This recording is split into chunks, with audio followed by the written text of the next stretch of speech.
Pura Luca Vega, nakatakdang magpiyansa matapos arestuhin. Ilang drag queens, nagpahayag ng suporta, matapos hulihin at arestuhin sa Maynila. Nakatakda ng magpiyansa ang controversial drag performer, na si Pura Luca Vega ngayong araw October 5. Ito ang kinumpirma mismo ng Manila Police District matapos makapanayam ng Inquirer.net. Ayon kay Police Staff Sergeant Neil Anthony Gabriel, kahapon sana aasikasuhin ng abogado ng drag queen ang kanyang paglaya. Kaso late nang inaresto si Pura Luca at hindi na naabutan ang korte. Sarado na ang court kaya babalik na lang daw bukas ang lawyer niya para maasikaso na yung bail niya, ani pa ni Gabriel. Magugunitang dakong 4:30 PM ng October 4 nang arestuhin ng mga awtoridad ang drag queen sa kanyang bahay sa Hizon Street, Barangay Santa Cruz, Manila. Base sa ulat, ang warrant of arrest laban kay Pura Luca ay inisyu ni Hanzarina Villanueva, ang presiding judge ng Manila Regional Trial Court or RTC Branch 36. Ito'y para sa mga kasong immoral doctrines, obscene, publications and exhibitions, and indecent shows. At dahil nag-overnight nga sa kulungan ang drag queen, nabanggit ni Police Major Billy Ray Kenegan sa isang phone interview, na isinama si Pura Luca kasama ng mga lalaking persons deprived of liberty or PDL.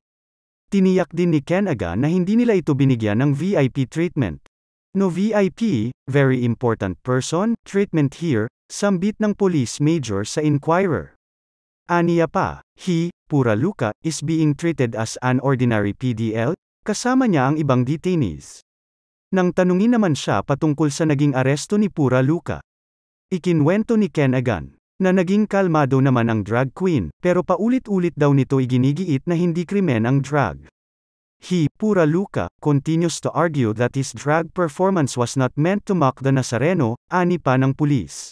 Samantala, nagpaabot naman ng suporta ang ilang drag queens para kay Pura Luca. Ilan lamang dyan ay sina Manila Luzon, Eva Le Queen, Dee Marie Holiday, Corazon Filipinas, Hannah Beshi and Shu Arma. Ayon sa kanila, oppressive, at isang form ng persecution, sa LGBTQIA+ community. Ang ginawang pag-aresto kay Pura Luca. The art of drag in the Philippines is under attack, ani pa ni Manila Luzon.